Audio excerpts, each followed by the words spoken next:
رمضان شریف آ رہا ہے تو رمضان شریف کے روزے رکھے، اگر صاحب استطاعت ہے تو اپنے مال کی زکات بہت خوشی کے ساتھ نکالا کرے اور رب کا احسان مانے کہ مولا تم نے ہمیں اس لائق بنایا ہے، اتنا دیا ہے کہ ہماری ضرورتیں بھی پوری ہو رہی ہیں اور اپنے مال میں سے ہم نکال کر جو غریب لوگ ہیں ان کو ہم تقسیم کر رہے ہیں۔ اگر تو چاہتا اس کا برعکس بھی بنا سکتا تھا، ہمیں محتاج کر دیتا، ہم دوسرے کے محتاج ہو جاتے، لیکن تم نے اتنا دیا ہے کہ ہماری ضرورتیں پوری ہو رہی ہیں اور بچ بھی رہا ہے۔ مولا توفیق دے کہ تیری راہ میں میں خرچ بھی کروں، حضرات مال کی زکات بھی نکالے اور خانہ کعبہ کا حج کرنے کی استطاعت ہے، اتنی دولت ہے کہ آپ مکہ شریف جا سکتے ہیں، مدینہ شریف جا سکتے ہیں، اتنی دولت ہے تو آپ مکہ شریف پہنچ کر خانہ کعبہ کا حج بھی کریں۔ جو حج کر لیتا ہے اللہ تعالیٰ اس کے تمام گناہوں کو معاف فرماتا ہے، اور جو حضور کے روضوں کی زیارت کر لیتا ہے تو اس کے لیے بشارت ہے۔ سرکار فرماتے ہیں من زار قبری وجبت لہ شفاعتی، جس نے میرے روضے کی زیارت کی اس کے لیے میری شفاعت واجب ہے۔ شفاعت سرکار فرمائیں قیامت کا دن ہوگا، نفسا نفسی کا عالم ہوگا، لوگ ایک دوسرے کو پہچاننے سے انکار کر رہے ہوں گے۔ باپ اپنے بیٹے سے کتنی محبت کرتا ہے، بہت ہی زیادہ، اپنی زندگی بیٹے کی کامیابی کے لیے داؤ پر لگا دیتا ہے، رات دن ایک کر کے بیٹے کو کامیاب کرنے کی کوشش کرتا ہے، لیکن قیامت کی وہ ہولناک منظر ہوگا کہ وہاں پر باپ بھی بیٹے کو پہچاننے سے انکار کرے گا، کہے گا تو میرا کون ہے، یا آج کے دن میں تیری کوئی مدد نہیں کر سکتا۔ ماں جس کی شان یہ ہے کہ بچہ اگر پیشاب کر دے بستر پہ، ٹھنڈ کا موسم ہو تو ماں اگر دوسرا بستر اس کے پاس نہیں ہے، غربت کا عالم ہے، تو کیا کرتی ہے کیلے پر تو خود سو جاتی ہے اور بیٹے کو سوکھے بستر پہ سلاتی ہے، اور اگر اسے بھوک لگی ہو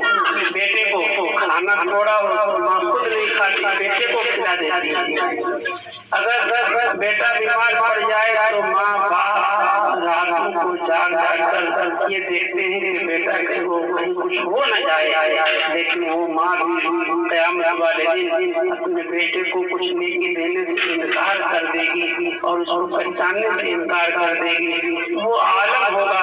قیامت کے دن کا،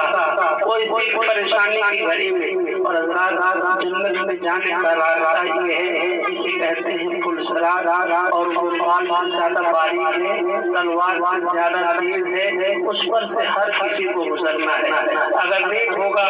بڑی آسانی سے گزر جائے گا، بدکار بہت سے ایسے ہوں گے جو کٹ کٹ کر گر جائیں گے۔ حضرات ویسے موقع پر سرکار فرما رہے ہوں گے رب سلم رب سلم، مولا میری امت کو سلامتی کے ساتھ اس پل سے گزار دے، سرکار دعائیں فرما رہے ہوں گے، اور سرکار کی شفاعت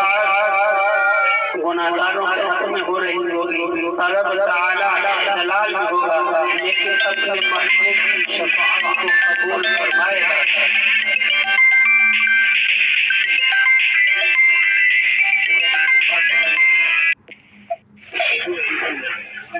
حضرات اللهم صل على سيدنا ومولانا محمد وبارك وسلم، صلوا علیہ السلام علیہ یا رسول اللہ یا حبیب اللہ۔ تو سرکار فرماتے ہیں اس کٹھن گھڑی میں جب لوگ جہنم میں کٹ کٹ کر گر رہے ہوں گے تو میں ان کی شفاعت کروں گا۔ تو یہ کب ملتا ہے؟ ویسے تو اور امتیوں کی بھی بخشش ہوگی، لیکن جس نے حضور کے روضے کی زیارت کر لی تو اس کے لیے سرکار یہ فرماتے ہیں اب تو میرے اوپر واجب ہو گئی اسی شفاعت۔ جس نے نہیں تو سرکار کی مرضی ہے کرائیں نہ کرائیں، لیکن حضور کے روضے کی جس نے زیارت کر لی تو اس کے لیے سرکار فرماتے ہیں کہ میرے اوپر واجب ہے، اب اس کی شفاعت میں ضرور کراؤں گا۔ حضرات میں یہ عرض کر رہا تھا کہ اللہ دولت دے تو آپ خانہ کعبہ کا حج بھی کریں، غریبوں کی مدد کریں، ایک دوسرے کا خیال رکھیں۔ حضرات زندگی زندگی اللہ کی بہت بڑی نعمت ہے، زندگی اللہ تعالیٰ کی بہت بڑی نعمت ہے، صحت تندرستی یہ بھی اللہ کی بہت بڑی نعمت ہے۔ جب تک آدمی تندرست رہے ضرور اپنے رب کو یاد کرے۔ بیماری کے عالم میں تو سب یاد کرتے ہیں، لیکن بیماری کی حالت میں ہوتا یہ ہے کہ آپ رب کو یاد تو کر سکتے ہیں لیکن اس کی صحیح طریقے سے عبادت آپ نہیں کر سکتے، کیونکہ عبادت میں بھی طاقت کی ضرورت ہے۔ بہت سے لوگ سوچتے ہیں کہ ہم ضعیف ہو جائیں گے، 60 سال 70 سال تو ہو جائیں گے، نیک بن جائیں گے۔ حضرات نیک بننے کا وقت جوانی کا وقت ہوتا ہے، بڑھاپے میں تو آپ نیک بنیں گے تو کون سی بات ہے۔ کسی نے بہت اچھی بات کہی تھی کہ اگر کوئی یعنی جس کی بدکاری کرانے کی عادت ہو اور وہ بڑھاپے میں توبہ کرے تو یہ کون سی بات ہے؟ شیخ سعدی فرماتے ہیں، شیخ سعدی کا قول ہے کہ اس وقت توبہ کرتی ہے تو کون سی بات ہے؟ کوئی بے حیا عورت اگر بڑھاپے میں توبہ کرنے تو غلط کام نہیں کریں گے تو ارے غلط کام کرنے کے لائق رہے گی تو توبہ کا کیا مطلب؟ حضرات جوانی ہے، جوانی میں ہی گناہوں سے بچنا ضروری ہے۔ جب جوانی میں بچیں گے تو بڑھاپا میں اللہ تعالیٰ کو ولی بنا دے گا، اور نیک اور زیادہ جوانی میں بن گئے تو جوانی میں بھی آپ اللہ کے ولی بن سکتے ہیں۔ جب اللہ کے ولی آپ بن جائیں گے اللہ تعالیٰ اپنے ولیوں کے ساتھ یہ معاملہ فرماتا ہے کہ اس کے ولی اپنی زبان سے جو نکالتے ہیں اللہ تعالیٰ پورا فرما دیتا ہے۔ حضرت اویس قرنی رحمت اللہ علیہ یہ بھی بہت ہی نیک تھے، پاجامہ پہنتے ہیں اور اوپر کا جو ان کا لباس ہوتا ہے اونٹ کے بال کا کمبل ہوتا ہے، چونکہ غربت کی زندگی گزارتے تھے اور ایسا نہیں تھا کہ وہ چاہتا ہوا دولت نہیں آتی، دولت روز آ جاتی، لیکن ان کو اپنے مولا سے اتنا زیادہ عشق تھا کہ اس کی عبادت میں ہی زیادہ وقت گزارتے تھے۔ ان کی ماں بھی جو نابینا ان کی خوب خدمت کرتے اور سرکار اعظم صلی اللہ تعالیٰ علیہ وسلم سے بے حد محبت کرتے۔ حضور کی ظاہری حیات میں تھے، صحابہ کرام دور دراز سے سفر کر کے حضور کی خدمت میں حاضر ہوتے اور آپ کے دسترس پر کلمہ پڑھ کے داخل اسلام ہوتے، لیکن حضرت اویس قرنی ملک یمن کے رہنے والے تھے اور ان کی جو بستی تھی اس کا نام ہے قرن، اسی کی نسبت سے قرن کہے جاتے ہیں۔ تو ان کے لیے آنا مشکل ہی تھا، مشکل کیا تھا کہ ماں بھی بیمار تھی، آنکھوں سے نابینا ہے، میں اگر چلا جاؤں حضور کے پاس مدینہ پہنچ جاؤں تو ماں کی خدمت کون کرے؟ حضرات ماں کی خدمت میں لگے رہے